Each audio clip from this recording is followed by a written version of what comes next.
¿Quiénes eran los samaritanos, en términos generales? Los samaritanos eran un grupo etnorreligioso que habitaba la región de Samaria, al centro de la antigua Israel. Su origen es complejo y disputado, siendo considerados por los judíos como descendientes mixtos de israelitas del Reino del Norte y colonos asirios, mientras que ellos mismos se consideraban los verdaderos herederos del antiguo Israel. Practicaban una forma de monoteísmo israelita basada principalmente en el Pentateuco. ¿Cuál es el origen de su nombre, samaritanos? El nombre samaritanos deriva de la región de Samaria, que a su vez tomó su nombre de la ciudad capital de Samaria, fundada por el rey Omri. Se referían a sí mismos como Bene Israel, hijos de Israel, o Chomerim, los guardianes, de la Torá. El término samaritano era usado tanto geográficamente como, a menudo, peyorativamente por los judíos. ¿Cómo se originó la población samaritana según la perspectiva judía de la Biblia? Según la perspectiva judía, los samaritanos surgieron de la mezcla de los israelitas que quedaron en el reino del norte después de la conquista asiria, 722 a.C., y los pueblos paganos que Asiria reubicó en Samaria, 2 Reyes 17. Estos colonos trajeron sus propios dioses, y aunque eventualmente adoptaron algunas prácticas del culto a Yahvé, su sincretismo y su linaje mixto eran vistos como impuros por los judíos. ¿Cómo se veían a sí mismos los samaritanos en relación con el antiguo Israel? Los samaritanos se veían a sí mismos como los auténticos descendientes y guardianes del verdadero Israel, aquellos que nunca fueron exiliados ni se contaminaron con la idolatría. Creían ser los herederos legítimos de las tribus de Efraín y Manasés, y que habían permanecido fieles a las leyes de Moisés, a diferencia de los judíos que, según ellos, habían apostatado. ¿Cuál es la principal diferencia teológica entre samaritanos y judíos? La principal diferencia teológica radica en la aceptación del canon bíblico y el lugar de adoración. Los samaritanos solo aceptan el Pentateuco, Torá, como escritura sagrada, rechazando los profetas y los escritos judíos. Además, consideran el monte Gerizim como el único lugar legítimo de adoración establecido por Dios, en contraste con Jerusalén, que es el centro del culto judío. ¿Qué libros de la Biblia aceptan los samaritanos como canónicos? Los samaritanos solo aceptan el Pentateuco, es decir, los 5 primeros libros de Moisés, Génesis, Éxodo, Levítico, Números y Deuteronomio. Esta versión del Pentateuco se conoce como el Pentateuco samaritano y presenta algunas diferencias con el texto masorético judío. ¿Qué es el Pentateuco samaritano y en qué se diferencia del Pentateuco masorético? El Pentateuco samaritano es la versión del Pentateuco utilizada por los samaritanos. Aunque en gran medida similar al texto masorético judío, contiene aproximadamente 6.000 diferencias, la mayoría de ellas menores, ortografía, gramática. Sin embargo, algunas son teológicamente significativas, como el mandato de construir un altar en el monte Gerizim en Deuteronomio 27. ¿Por qué el monte Gerizim es tan importante para los samaritanos? El monte Gerizim es el lugar más sagrado para los samaritanos. Ellos creen que fue el primer lugar de adoración de Dios elegido por Moisés, el sitio donde Abraham ofreció a Isaac, donde Moisés leyó las bendiciones y donde se construyó el primer tabernáculo. Consideran que el templo de Jerusalén fue una desviación ilegítima. ¿Qué papel juega el monte Ebal en la narrativa samaritana? Mientras que el monte Gerizim es el monte de las bendiciones y el culto para los samaritanos, el monte Ebal, su contraparte, es el monte de las maldiciones. La narrativa bíblica los presenta como los dos montes desde los cuales se proclamaron la ley y sus consecuencias. ¿Hubo alguna vez un templo samaritano y dónde estaba? Sí, los samaritanos construyeron un templo en la cima del monte Gerizim. Las excavaciones arqueológicas han confirmado su existencia. Fue construido en el siglo V a.C. y destruido por el líder asmoneo Juan Hircano y alrededor del 128 AC. ¿Cuál fue el principal punto de fricción entre judíos y samaritanos en la antigüedad?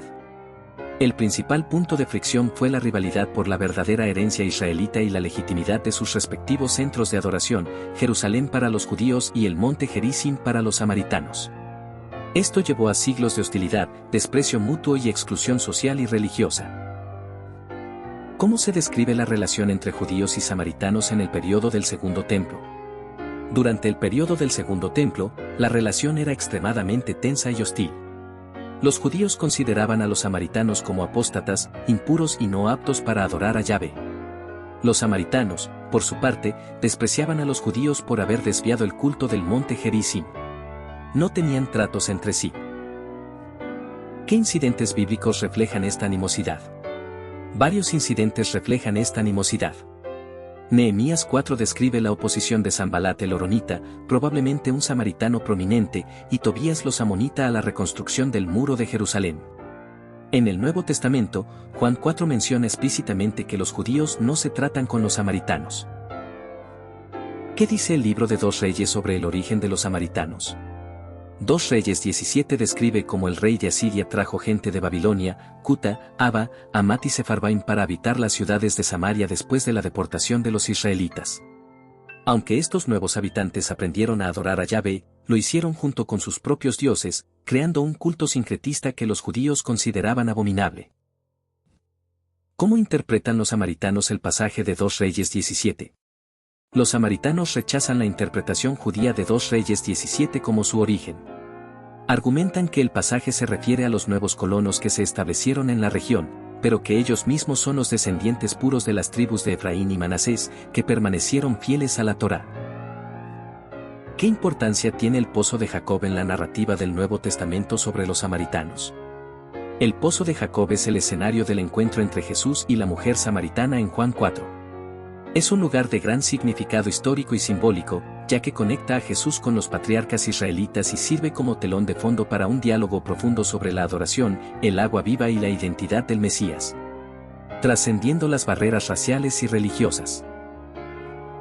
Describe el encuentro de Jesús con la mujer samaritana en Juan 4. Jesús, cansado de su viaje, se detiene en el pozo de Jacob. Pide agua a una mujer samaritana, rompiendo las normas sociales y religiosas de la época. A través de un diálogo que aborda el agua viva, la adoración verdadera, en espíritu y en verdad, y su propia identidad como Mesías, Jesús revela su naturaleza divina y la mujer se convierte en una evangelista para su pueblo.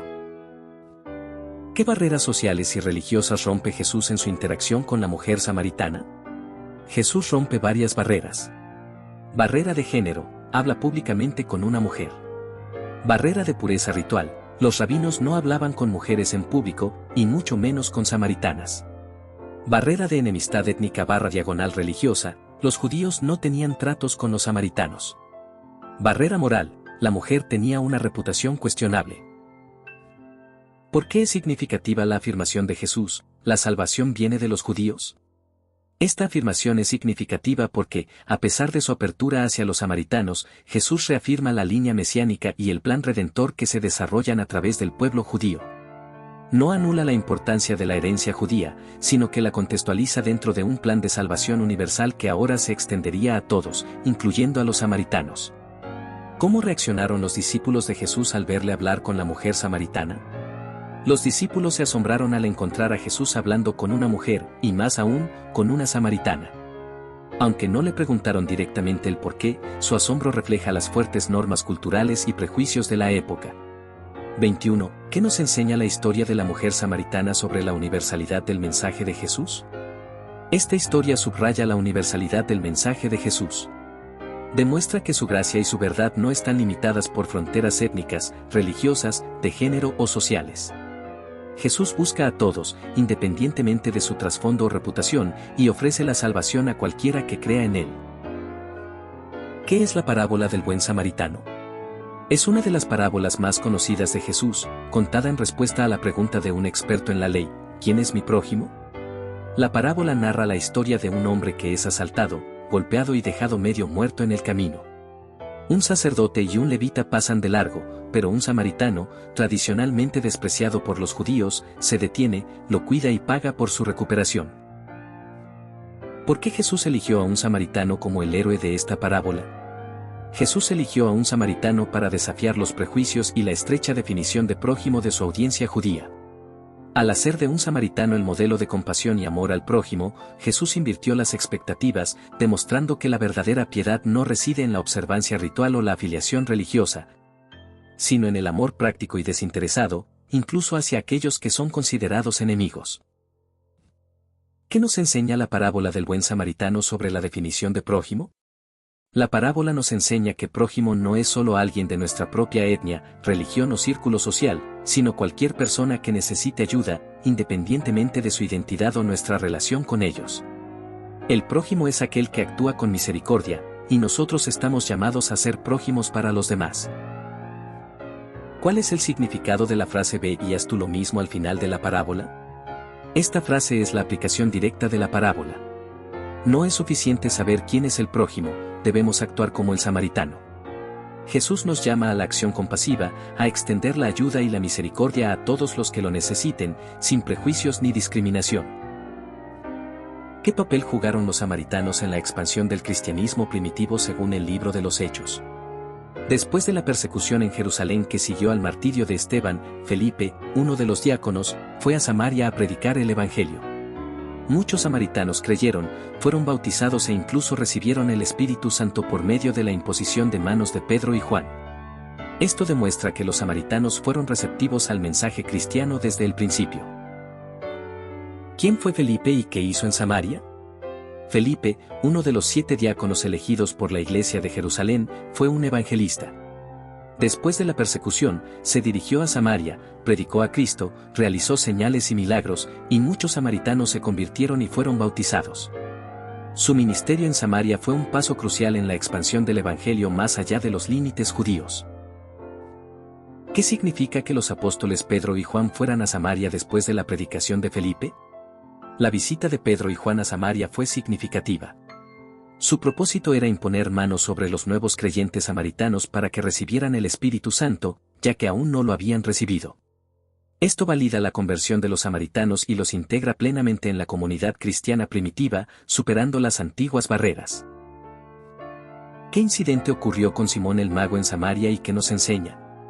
Simón el Mago era un hechicero en Samaria que había impresionado a la gente con sus artes. Después de ver el poder del Espíritu Santo manifestado a través de los apóstoles, intentó comprar el poder de impartir el Espíritu Santo. Pedro lo reprendió severamente. Este incidente enseña sobre el peligro de la simonía, intentar comprar dones espirituales, y la naturaleza divina y no transaccional del Espíritu Santo. ¿Cómo contrasta la respuesta de los samaritanos al Evangelio con la de algunos judíos?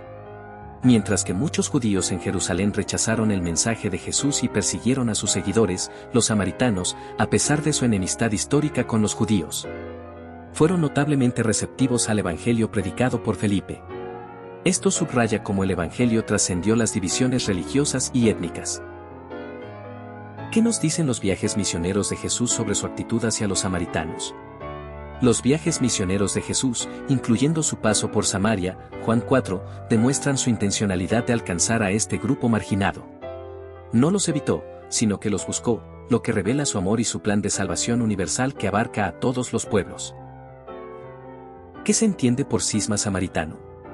El cisma samaritano se refiere a la eventual separación completa entre los samaritanos y los judíos, que se solidificó durante el período del Segundo Templo. Aunque no hubo una fecha exacta, la destrucción del templo samaritano en el monte Gerizim por Juan Hircano y, calle 128 AC, y la negativa judía a permitirles participar en la reconstrucción del templo de Jerusalén fueron hitos importantes que cimentaron la división. ¿Los samaritanos creían en el Mesías? Si es así, ¿cómo lo concebían? Sí, los samaritanos creían en una figura mesiánica, a quien llamaban el Taeb, el que vuelve o el restaurador. Su concepción del Taeb era más cercana a un profeta como Moisés, un Mesías profético, que a un rey davídico. Creían que el Taeb restauraría el verdadero culto en el monte Gerizim y revelaría la verdad de la Torá. En Juan 4, la mujer samaritana le dice a Jesús, sé que el Mesías, llamado el Cristo, está por venir. Cuando Él venga, nos explicará todas las cosas. ¿Hay samaritanos hoy en día? ¿Dónde viven? Sí, existe una pequeña comunidad samaritana que aún vive hoy. Principalmente residen en 2 lugares, Kiryat Luza en el monte Gerizim, cerca de Nablus, Cisjordania, y Olón, una ciudad en Israel, cerca de Tel Aviv. ¿Cuántos samaritanos se estima que quedan en la actualidad? La comunidad samaritana es muy pequeña. Se estima que su población total es de alrededor de 800 a 900 personas en la actualidad. ¿Cuáles son algunas de las principales festividades samaritanas? Las festividades samaritanas se basan en el Pentateuco. Celebran Pesaj, Pascua, Hag HaMatzot, fiesta de los panes sin levadura, Sabot, semanas, Sukkot, tabernáculos, Yom Teruah, día de las trompetas, Yom Kippur, día de la expiación, y Shemini Atzeret, octavo día de la asamblea. Realizan el sacrificio pascual en el monte Gerizim. ¿Cómo es el sacerdocio samaritano hoy? Los samaritanos mantienen una línea sacerdotal hereditaria que se remonta a Aarón, según su tradición. Tienen un sumo sacerdote, quien es la máxima autoridad religiosa y es responsable de los rituales y la vida comunitaria. ¿Qué rituales únicos practican los samaritanos que los distinguen? Además de adorar en el monte Gerizim, practican el sacrificio de ovejas para la Pascua en la cima de Gerizim, usan un calendario lunar solar diferente al judío y tienen leyes de pureza ritual muy estrictas. También su versión del Pentateuco, como ya se mencionó, es única. ¿Existen diferencias significativas en las leyes alimentarias entre samaritanos y judíos? Las leyes alimentarias samaritanas, Kashrut, son similares a las judías en muchos aspectos, ya que ambas se basan en el Pentateuco. Sin embargo, hay algunas diferencias en la interpretación y aplicación, especialmente en lo que respecta a la pureza y los utensilios. ¿Cuál es el papel de la mujer en la sociedad samaritana? El papel de la mujer samaritana es tradicional, centrado en la familia y el hogar. Sin embargo, se les considera esenciales para la continuidad de la comunidad. Tienen roles específicos dentro de los rituales religiosos, aunque no ejercen el sacerdocio. ¿Cómo se ha mantenido la comunidad samaritana a lo largo de los siglos a pesar de su pequeño tamaño? La comunidad samaritana ha sobrevivido a través de los siglos gracias a una fuerte cohesión interna, un estricto apego a sus tradiciones religiosas, endogamia, matrimonio dentro de la comunidad. Aunque ahora aceptan algunas conversiones y un liderazgo religioso hereditario. Su aislamiento ha contribuido a preservar su identidad única. ¿Qué es el rollo de Avisa y cuál es su importancia para los samaritanos? El rollo de Avisa es un antiguo manuscrito del Pentateuco samaritano, supuestamente escrito por Avisa, el bisnieto de Aarón. Es el manuscrito más sagrado y venerado de la comunidad samaritana y lo exhiben en festividades especiales. Aunque la datación científica lo sitúa en una fecha posterior, su importancia radica en la creencia de su antigüedad y su conexión directa con el linaje de Moisés y Aarón. ¿Cómo perciben los samaritanos las profecías bíblicas? Los samaritanos solo aceptan las profecías contenidas en el Pentateuco. Principalmente, esperan la venida del Taeb, el restaurador, un profeta como Moisés que revelará la verdad y restablecerá el culto puro en el monte Gerizim. No reconocen las profecías de los profetas judíos posteriores al Pentateuco. ¿Qué importancia tiene la Pascua para los samaritanos hoy en día? La Pascua es la festividad central de los samaritanos. Anualmente, realizan un sacrificio pascual público de corderos en la cima del monte Gerizim, siguiendo las instrucciones de Éxodo. Es un evento de profunda importancia religiosa que reafirma su identidad y su fidelidad a la Torá. ¿Cómo se relacionan los samaritanos con el judaísmo y el cristianismo en la actualidad? La relación sigue siendo compleja. Con el judaísmo, la distancia religiosa y étnica persiste, aunque hay cierta interacción cultural. Con el cristianismo, comparten el Nuevo Testamento, pero los samaritanos no reconocen a Jesús como el Mesías en la misma forma que los cristianos, ni aceptan los evangelios como canónicos. A pesar de las diferencias, hay un respeto mutuo y diálogo. ¿Qué papel juega la arqueología en la comprensión de la historia samaritana? La arqueología ha sido fundamental para confirmar y comprender la historia samaritana. Las excavaciones en el monte Gerizim han revelado los restos de su templo y la extensión de su asentamiento, proporcionando evidencia física que corrobora sus tradiciones y permite a los eruditos reconstruir su historia de manera más precisa.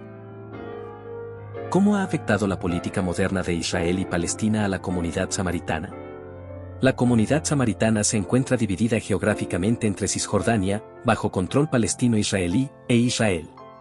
Esto presenta desafíos únicos en términos de ciudadanía, permisos de viaje, infraestructura y acceso a servicios, aunque han logrado mantener su unidad cultural y religiosa a pesar de las divisiones políticas. ¿Hay algún movimiento de nuevos samaritanos o conversiones al samaritanismo? Históricamente, la conversión al samaritanismo ha sido muy rara y la comunidad ha sido muy cerrada. Sin embargo, en los últimos años, con la necesidad de preservar su linaje genético y debido a la preocupación por la endogamia, ha habido algunos casos limitados de mujeres que se han convertido al samaritanismo a través del matrimonio, lo que representa un cambio significativo en su política tradicional. ¿Qué lecciones podemos aprender de la historia de los samaritanos para nuestras propias vidas? La historia de los samaritanos nos enseña sobre los peligros del prejuicio y la discriminación, la importancia de la compasión universal, como en el buen samaritano. La capacidad de Dios para trascender barreras étnicas y religiosas y la perseverancia de una fe minoritaria a lo largo de los siglos. ¿Cuál es la relevancia de los samaritanos en la narrativa bíblica en su conjunto? Los samaritanos son cruciales para la narrativa bíblica al ilustrar el contraste entre la religiosidad legalista y el amor compasivo, la expansión del Evangelio más allá de los límites esperados, y el desafío constante a las nociones humanas de quién es digno o indigno de la gracia de Dios. Su presencia en la Biblia subraya el plan de salvación universal de Dios.